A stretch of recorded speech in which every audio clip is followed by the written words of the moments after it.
नमस्कार दोस्तों, मैं अंकुर उपाध्याय स्वागत करता हूं आप सभी का आपके अपने YouTube channel share market analysis में।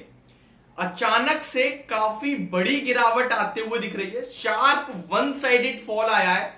147 रुपीज से 140 के लेवल्स पे आ गया है स्टॉक का नाम है IEX, इंडियन एनर्जी एक्सचेंज। ये अचानक गिरावट क्यों आई है, क्या रीजन है और निवेशक क्या करें, एंड सबसे इंपॉर्टेंट बात, 2 या 3 ट्रेडिंग सेशन पहले जब आई थिंक 2 दिन पहले जब स्टॉक 152.50 के नीचे निकला, आप लोगों के कमेंट्स आए थे कि IEX में स्टॉप लॉस ट्रिगर हो रहा है, क्या करें।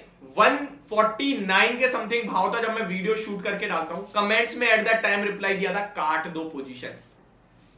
सेम चीज बोलूंगा, उस समय ये बोला था 152.50 के नीचे स्टॉप लॉस हुआ है, काट दो। लेकिन इस स्टॉक को लेकर आपको अलर्ट रहना है। दोबारा 152 के ऊपर निकलता है तो दोबारा खरीदना है 149 के स्टॉप लॉस से। स्टॉप लॉस उस समय भी था 3 रुपए का रहेगा, लेकिन स्टॉक 152 के ऊपर नहीं निकला है और बड़ी गिरावट आई है, 9 रुपए नीचे हो गया है। अब ये अचानक से हुआ क्या है, स्टॉक में 6% का बड़ा क्रैश देखने को मिल रहा है।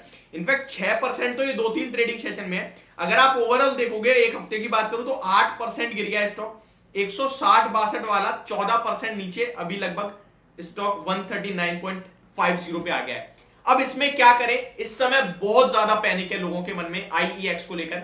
एकदम सही समय पे सही राय दी मैंने आपको। देखिए, 2 अलग अलग स्टॉक पे सेम तरीके की राय थी।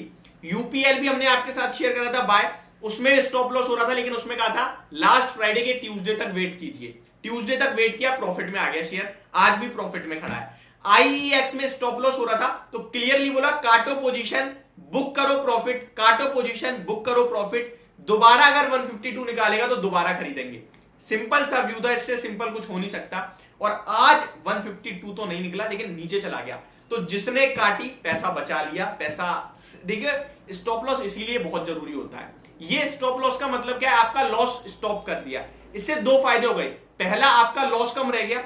दूसरा, आपका कैपिटल आपके हाथ में है, अदरवाइज कैपिटल ही ब्लॉक हो जाता है। अब यहां क्या करें क्या ना करें, इसको समझते हैं।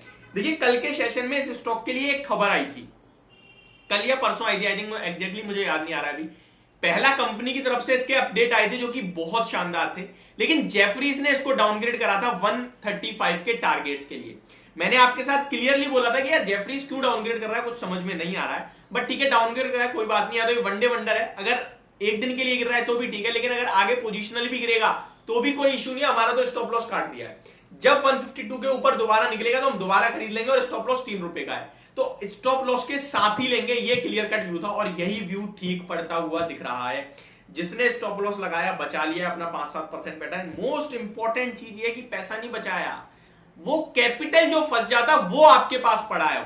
अब IEX में गिरावट के पीछे का रीजन देखिए, मैंने ढूंढने की कोशिश करी, मुझे कोई खबर नहीं दिख रही थी। वही जो टेक्निकली खराब हुआ है स्टॉक, वही कहीं ना कहीं टेक्निकली बेसिस पे नीचे जा रहा है और ये नीचे जाएगा 129 तक। मैं इस स्टॉक को क्लियरली बोल रहा हूं कि नहीं रखना अभी। 152 के ऊपर निकलेगा तभी लेना है, वरना लेना ही नहीं है। इस स्टॉक को लेकर फंडामेंटली कुछ लोग ये भी कह रहे हैं कि भैया 115-120 जाएगा। हालांकि इस कंपनी में दम है, इन लेवल्स पे से बेचने के लिए कुछ बनता नहीं है, लेकिन फिर भी बिकवाली आ रही है। UBS की रिपोर्ट आई थी 200 के टारगेट के लिए, स्टॉक 16% भागा। जेफरीज की रिपोर्ट आई 135 के लिए, स्टॉक नीचे टपक गया। तो कंपनी को खुद ही नहीं पता कि जाना किधर है, जिसके लेवल्स आते हैं उसी की तरफ चल देता है कंपनी। मुझे लगता है जिसके पास भी शेयर है, गलत समय हो गया है आपके लिए, निकल जाओ तो बेटर ऑप्शन है। अभी भी निकल सकते हो आप, निकलोगे तो आप अब बड़ा छोड़ दोगे, क्योंकि अब 152 निकलेगा तो आप 12-14 रुपए छोड़ दोगे।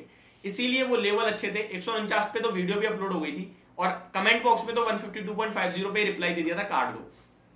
तो जो लोग निकल गए अच्छी बात है, और नहीं निकल पाए तो मैं कंटिन्यूस स्टॉक की कुछ नेगेटिव न्यूज है तो मैं देखने की कोशिश कर रहा हूं, बट न्यूज नहीं दिख रही है। ये टेक्निकल बेसिस पे जो फॉल दिख रहा है, ब्रेकडाउन दिखा था, उसी को आगे कर रहा है। स्टॉक 70 लाख शेयर्स का एवरेज वॉल्यूम है, 1 करोड़ शेयर्स ट्रेड हो गए हैं। और गिरावट जब भी आती है ना, वो पैनिक सेलिंग ही होती है। हमेशा मैं कहता हूं कि जो शार्प फॉल हो उससे डरो, जो शार्प तेजी हो उससे भी डरो। तेजी हमेशा धीरे धीरे आनी चाहिए और फॉल हमेशा धीरे धीरे आएगा, तो वो तेजी में बदल जाएगा, और तेजी अगर तेज आएगी तो वो मंदी में बदल जाएगी। ये दिमाग में बिठा लो। इसका रीजन ये है कि जब कोई स्टॉक गिरता है ना एक साथ, तो सब लोग डरते हैं कि यार ये गिरता ही जा रहा है, बेच दो, तो वो और गिरता है। लेकिन अगर कोई शेयर एकदम बढ़ता है तो जिनके पास होगा, भग गया प्रॉफिट बुक करो, वो बेचने लगते हैं तो वो स्टॉक दोबारा नीचे आ जाता है। तो हमेशा तेजी धीरे चाहिए और मंदी एकदम चाहिए, तभी टिकाऊ है, अदरवाइज टिकाऊ नहीं है। तो आईएक्स में जो ये गिरावट है, ये शार्प फॉल है, मार्केट भी नीचे आ गया है, 650 के लेवल दिखा दिए बाजार ने भी आपको, और स्टॉक भी काफी तेजी से नीचे आया। मैं तो यही कहूंगा कि भैया जिसने बेचा था बहुत अच्छा करा है, नहीं बेचा तो अभी भी ये स्टॉक नीचे जा सकता है। बट इस स्टॉक में जिस दिन 152 का लेवल निकलेगा, मैं दोबारा वीडियो बनाऊंगा, दोबारा कहूंगा खरीदने के लिए, क्योंकि क्लियर कट व्यू है, जिस दिन 152 के ऊपर निकलेगा दोबारा 175 190 के लिए प्ले करेंगे, और जब तक 152 के नीचे कुछ नहीं करेंगे, छोड़ देंगे, बेकार है, पड़ा रहने दो। बाजार में कितने शेयर पड़ रहे हैं, पड़े रहने दो, कोई इशू नहीं है। लेकिन ये स्टॉक पोजिशनल बेसिस पे मैं फिर से कहूंगा, मैं लिस्ट में लगा के रखा है मैंने इस स्टॉक को, आप भी लिस्ट में लगा के रखिए। ये मत सोचना कि ये कंपनी खराब है, ये मत सोचना ये स्टॉक खराब है, पैसा नहीं बनाएगा, पैसा बनेगा इसमें, लेकिन लेवल निकलने दो। तो ये मेरी तरफ से आपके लिए वीडियो थी, होप आपको समझ पसंद दोनों आई होगी। Thank you so much for watching this video, have a great day guys.